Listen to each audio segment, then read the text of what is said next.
Hit it at an angle.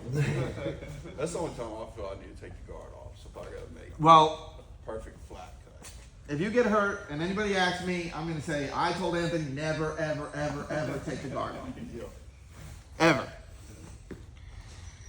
But really, I mean, yeah, I understand what you're saying, but maybe that's not the proper tool for the job, right? Or you're not using the proper blade. So, I mean, maybe we need to look into what's a better tool to use. I'm not saying I've never done it. I mean, we've all done stupid things, but the point of this is to do better in the future. The torch, definitely don't solder.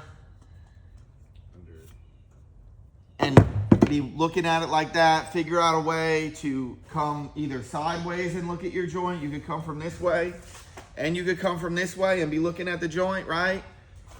Under it is not the best way. And if you have to be under it, just make sure you're a safe distance away from it. I'm sure all of us have been burnt by flux or had solder drip onto your hand. Not fun. Wear a nice pair of gloves, you know, do things the right way. Safety goggles. Safety goggles, as Adam said. Cable machines are a big one too. I've seen a lot of people get wrapped up in cable machines. What's the safe distance away from a drain for a cable machine? 4 foot. 4 foot? 4 foot is a recipe for disaster. Quite long. I'm like, maybe a foot. Not really, Like no. right I mean, above you the drain. literally want the angle. This is it right here. It's right here. I'll tell you what, I've been using the cable machine wrong this entire time. Yeah, that's within a foot. And you know, maybe you've never hit an experience where you got a real stubborn spot in a line and it just wrapped you up. I've been wrapped up. That's Antoine about the PVC gloves. So let's make sure that we're wearing the proper gloves on the cable machine. If you don't have them, make sure you get them. I don't want to see y'all wearing rubber gloves, like latex gloves, doing a cable machine. You need either rigid cable specific gloves or you need some heavy leather gloves. Don't be using the rigid. I don't care if you're using the small cable, it'll still jack you up. It will still hurt you. Let's definitely make sure we're doing that.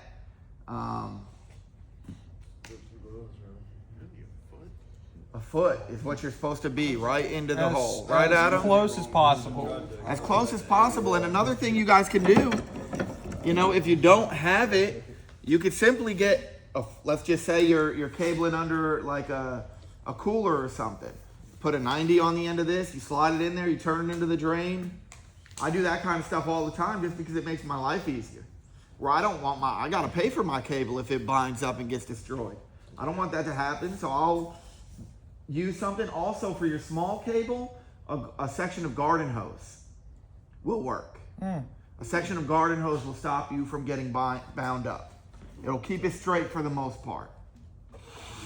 Actually, the rigid small cable machines used to come with a piece that would connect onto the front, and it was just heavy duty hose. That's all it was. So you could run it through there on a small cable. I would not advise that on a large cable. It's gonna bend that hose right up like it'll bend your arm right up. You could also use a smaller piece of PVC, 1-inch PVC, something like that. I mean, you could probably get the big cable through some 1-inch PVC and it'll keep it straight because it's gonna be tight to it. Gotta think outside of the box sometimes. Keep yourself safe. You got anything to add to this, Adam? You did such a good job on the Sawzall with the history lesson. Well, I did want to make an example, and to do that, I will call on Antoine. Yes. So, put this blade on. You can turn that. Does it put it on? Wait up.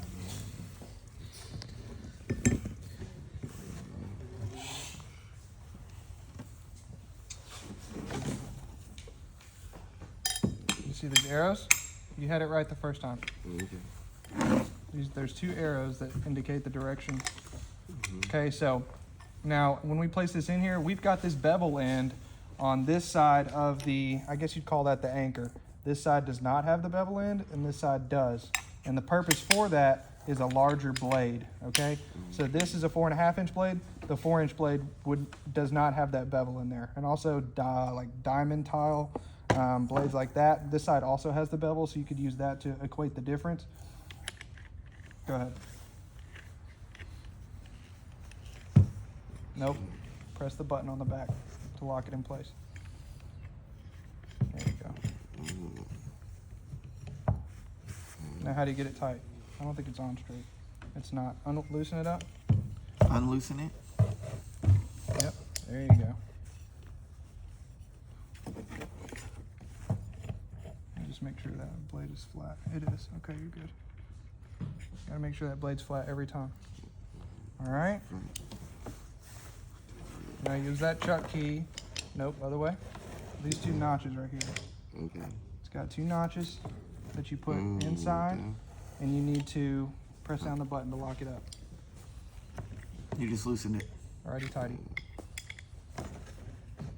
No pressure, Antoine. Yes, you got it. Okay.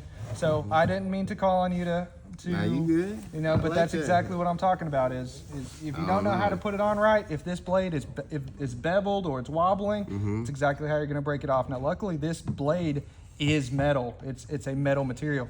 This is a fiber disc, and these fiber discs are the ones that pop. If you've never had a fiber disc pop on you, because you have your guard off, because you're running it ragged, like this one is not for cutting. This is not a cutoff wheel. This is a, what would you refer to this as? It's a grinding. Grinding wheel.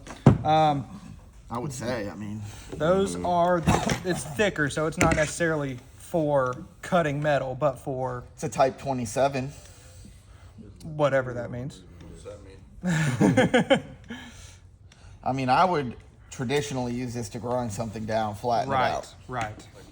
So what I'm getting at is that the fiber discs will pop on you, and when that happens, you're gonna feel the segment cut into your cheek because it pops. The whole thing, the fibers go everywhere, or it splits in half. Cut your arm. Keep the blade or the guard on there. And when you're using the device, I learned in good practice to keep the angle of the grinder away from your face. So when you're cutting this, of course, you're trying to reduce the amount of body parts you have in reference to the way the direction would pop. So as long as the guard is facing towards you to where if it was to pop, your face wouldn't get damaged, or your eyes, your vital organs, your heart, something like that, keep as minimal as possible facing towards your body so that if it does.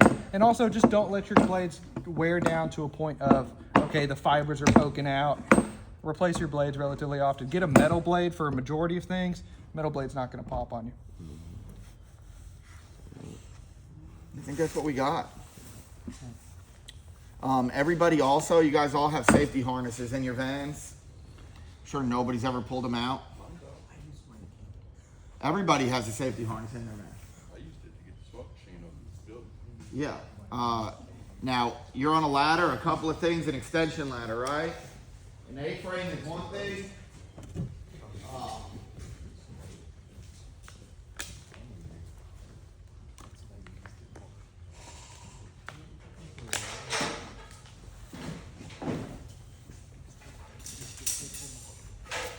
Safety harness.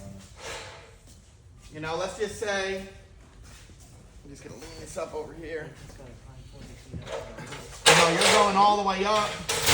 I'm not gonna actually put this all the way up, but you're going all the way up. You could take that safety harness and you could clamp yourself to the beam, right?